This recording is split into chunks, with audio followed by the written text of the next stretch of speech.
10개 의혹 해명 서신에게 직접 해명 요청. 과거 학교 폭력 의혹으로 피해 주장자와 이견을 좁히지 못하고 있는 그룹 아이들 수진이 재차 결백을 강조. 수진에 따르면 피해 주장자들은 대면 현장에서 일부 번복을 했고 대면 이후에는 왜곡된 주장으로 매체와 인터뷰를 했다. 총 10개의 의혹에 직접 답했다.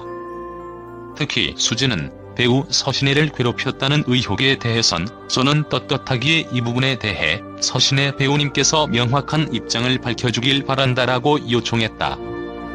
수진은 19일 이번 일로 심려를 끼친 모든 분들께 진심으로 죄송한 마음을 전합니다. 저에 대한 많은 루머 및 각폭로에 대한 저의 입장을 말해보려 합니다라고 글을 적은 이유를 말했다.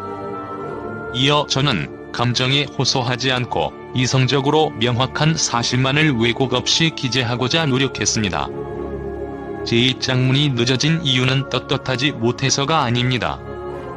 저의 말 한마디에 따라 누군가에게는 크게 영향이 미칠 수밖에 없는 입장이라 신중할 필요가 있었기 때문이라고 덧붙였다. 그러면서 첫 번째 입장문을 올린 당시 쏟아지는 루머와 특정 배우님의 글로 인하여 저는 순식간에 가해자라고 낙인이 찍혔습니다. 두섭시 작성한 글은 오히려 수많은 오해를 불러일으켰기에 다음 입장문은 더욱 신중해야 한다고 생각했습니다. 하지만 저는 첫 번째 입장문에서 그 어떠한 거짓을 말한 적이 없습니다라고 주장했다. 또 여자 아이돌에게 학창시절 담배를 피운 사실이 얼마나 치명적인지 알고 있음에도 모두에게 솔직하기 위해 모든 걸 내려놓고 인정했습니다. 죄송합니다라고 사과, 그럴싸하게 지어낸 루머들과 거짓의 정황이 포착된 모든 부분에 대하여 증거와 함께 고소를 진행하였으며 그에 대한 법적 판단을 받겠습니다. 하지만 제가 하지 않은 부분에 대한 진실은 꼭 밝혀낼 것입니다. 이 사건에 대해 끝까지 솔직한 태도로 임하겠습니다라고 강경한 입장을 거듭 강조했다.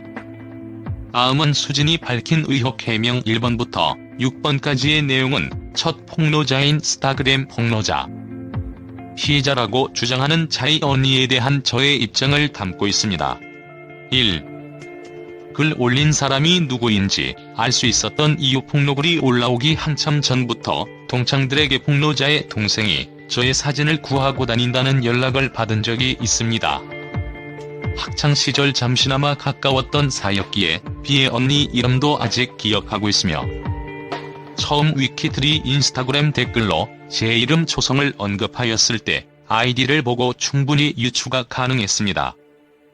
제가 비를 가해서 누구인지 알 수 있었던 것이 아님을 명확히 밝힙니다. 2.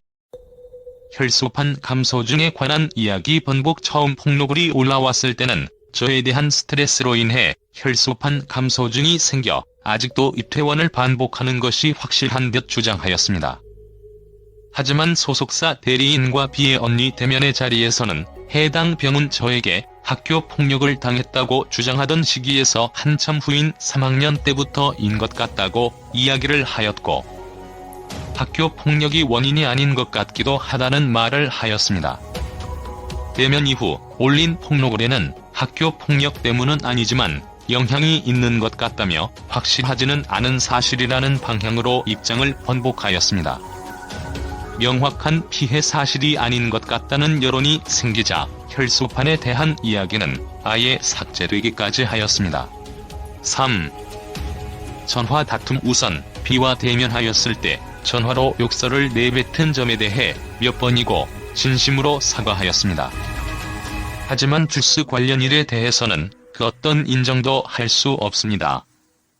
처음 저의 입장문을 작성할 당시 통화를 한 사실은 기억이 났으나 너무도 자세히 기재되어 있는 주스에 대한 일은 전혀 없었기에 기억이 나지 않는다는 표현을 사용한 것입니다. 읽는 사람으로 하여금 충분히 혼란을 줄 수 있는 문장이었다고 생각하며 이에 대한 질책은 달게 받겠습니다. 저는 그날 비와 만나서 놀기로 약속한 상황이었고 먼저 약속 장소에서 비를 기다리고 있었습니다. 제가 기억하는 그 당시 상황입니다. 한참이 지나도 비는 나오지 않았고 제가 연락을 하자 B는 갑자기 못 나온다는 말을 했습니다. B가 이런 식으로 약속 시간이 지난 후에 못 나간다고 말한 적이 한두 번이 아니었습니다. 어렸던 저는 그날만큼은 참지 못하고 전화 중에 욕을 하였습니다. 통화는 B와 단둘간에 이루어졌고 대화자 중에 다른 친구는 없었습니다. 좋게 말하지 못한 것은 명백히 저의 잘못이지만 B를 괴롭히고자 화를 낸 것이 아닙니다. 제가 욕을 하자마자 B의 언니분께서는 전화를 이어받았습니다. 그 당시 성인이었던 B의 언니는 중학생이었던 저에게 심한 욕을 하며 혼내셨고 저는 죄송하다고 하며 전화를 끊었습니다. 언니분께서 통화 중에 주스에 대한 언급은 전혀 하지 않았고 저는 B와 다투게 된 이유를 설명할 틈조차 없었습니다. B는 언니에게 돈을 받아 저에게 주었다고 하지만 저는 그 어떤 돈도 받은 적이 없습니다. 이 통화 이후로 B와의 사이는 멀어지게 되었습니다. 저는 B를 괴롭힌 적도 폭력을 행사한 적도 금품갈취를 한 적도 절대 없었습니다. 저는 위와 같은 특정 상황을 떠나서 누군가를 괴롭혀 본 적이 없습니다. 저와 B의 대면 당시 B의 언니도 저에게 욕했다는 사실을 언급하자 B는 처음에는 자신이 옆에서 모두 들었지만 언니는 욕하지 않았다는 식으로 말을 하였으나 대화 후반에는 욕한 사실을 인지하고 있었다는 식의 이야기를 하며 말을 번복했습니다. 당일 밤 인스타그램 라이브 방송을 통해 폭로자분도 자신이 했던 말을 전부 기억하고 있음을 밝히며 통화로 저를 단순히 구제한 게 아님을 인지하고 있다는 것을 알 수 있습니다.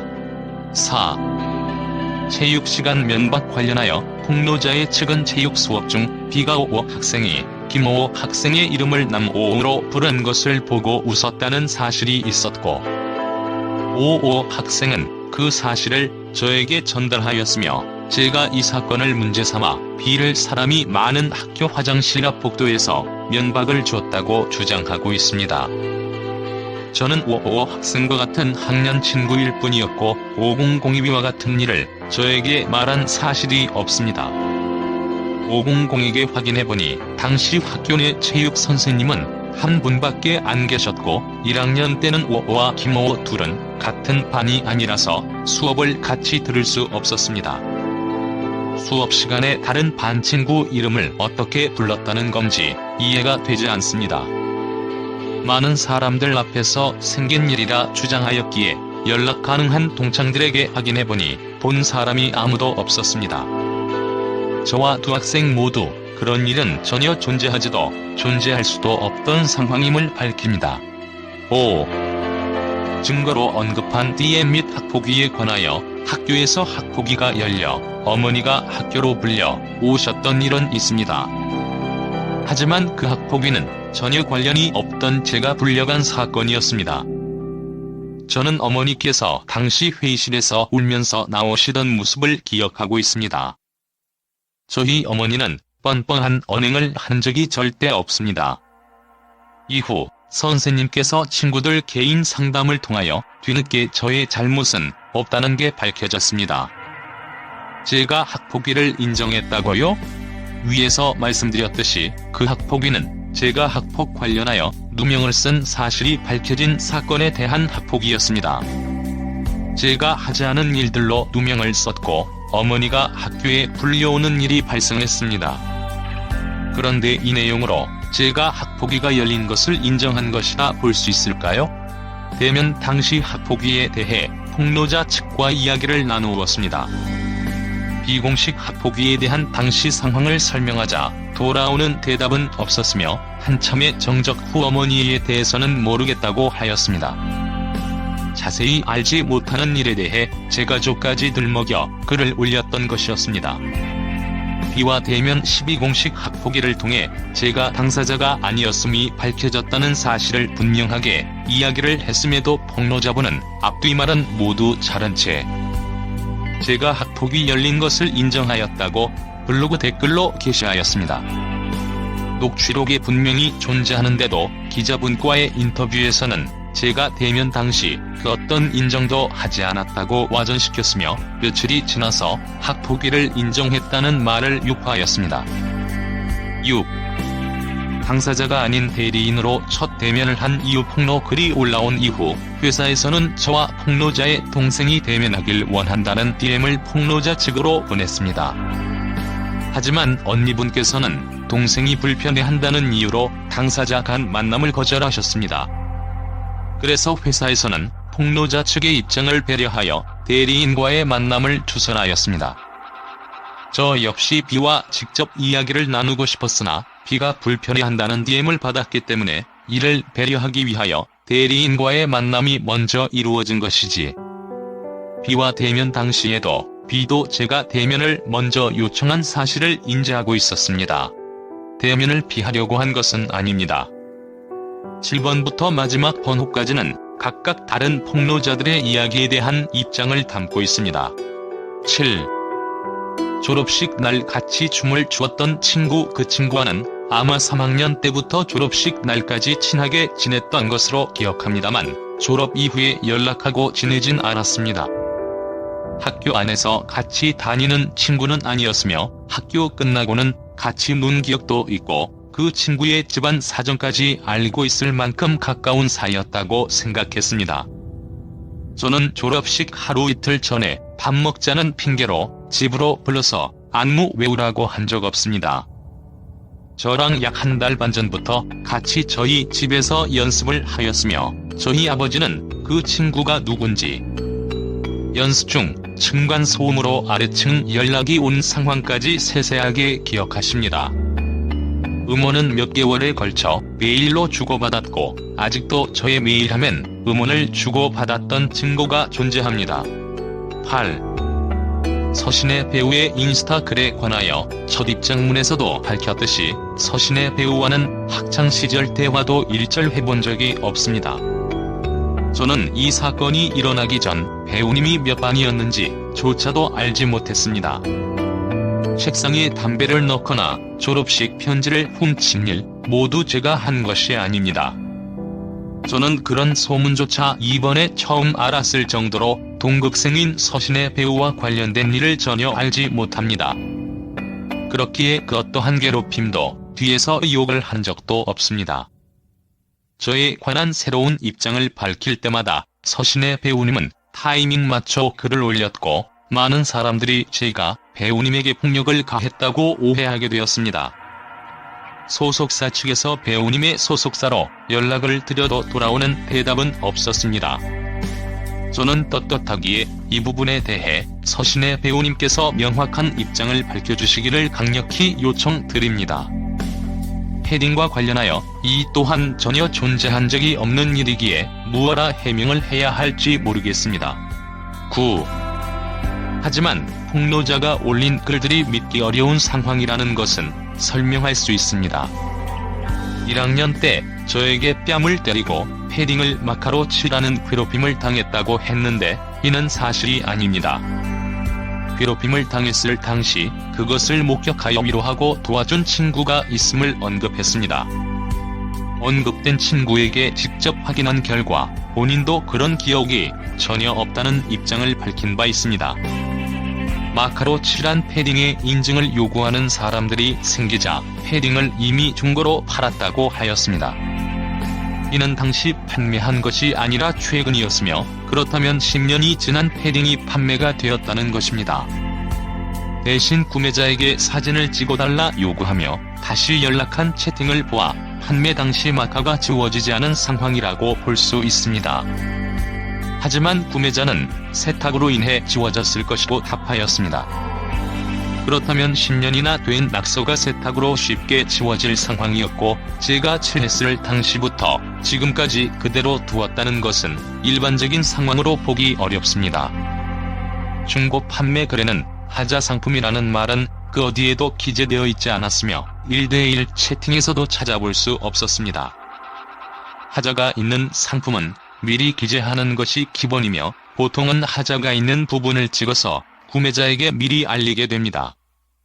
하지만 그 사진 한 장이 없어 구매자에게 다시 연락을 한 것 자체가 이해가 되지 않습니다. 판매글에 캡처해서 올리신 상품의 정보는 제가 중학생일 당시 나온 패딩이 아니었습니다. 이에 대해 같은 상품인 줄 알았다는 해명을 하신 것으로 알고 있습니다. 판매한 패딩의 제조 연도를 정확히 확인할 수 있는 방법을 알려주며 명확한 해명을 요구하는 여론이 빗발치자 이후 아무런 글을 올리지 않으셨습니다. 처음 패딩에 대한 폭로글을 올릴 당시 폭로자는 3학년 2반, 저는 3학년 1반이라고 말하며 일반이 문제아들을 모아놓은 학교 선생님 담임반이라고 기재하였습니다. 하지만 저는 3학년 2반이었으며 담임 선생님은 영어 선생님이었습니다. 더군다나 1반은 문제아 반이 아니었으며 폭로자는 자신의 3학년 때의 반이 2반이었는지 5반이었는지를 번복할 정도로 불분명한 기억을 가지고 있습니다. 제가 폭로자의 반에 친구가 있어서 자신의 반에 자주 올라왔다고 말하였으나 저는 3학년 때 가장 친한 친구와 같은 반이 되어 다른 반에 놀러갈 일이 거의 없었습니다. 3학년 1, 2반은 같은 층에 있었고 다른 반은 모두 그보다 위층이었으니 폭로자가 2반이고 제가 1반이라면 올라왔다는 표현부터 맞지 않으며 이외에 서로 뺨을 때리게 했다거나 수금, 왕따 문자 등에 관한 이야기 역시 사실이 아닙니다. 10. 모두 허위사실입니다. 존재하지 않았던 일이기에 길게 해명할 수도 없다고 생각합니다. 저는 학창시절 그러한 일들을 한 적이 절대로 없습니다. 무단 전제 재배포 금지,